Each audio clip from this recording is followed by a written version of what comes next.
پښتنو رونو کورونه وران شول زما ماشاءالله جی ماشاءالله وران شول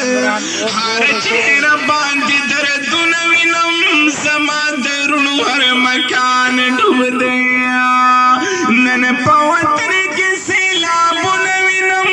په دیر او سوات کې وران کورونه وینم پنجاب او سند بلوچستان ډوب دی هر خوا اوبه دي پاکستان ډوب دی راپاسئ اجاړې الله رضا کړئ په خپل عمل باندې مولا رضا کړئ بغض حسد او تربګنۍ پرېږدئ شعرونه رونه دشمنۍ پرېږدئ مونږ په دې ځمکه بغاوت کړی دی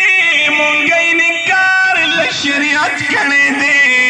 هر خوا رسمونه رواجونه وینم په بدعتونو کې انسان ډوب دی چې بنو ټانګ سره مردان ته ګورم لکې مروت ډي آی خان ته ګورم په 409 خارمان کې ویر دی په بټ ګرام او ثواب ویر دی په راجنپور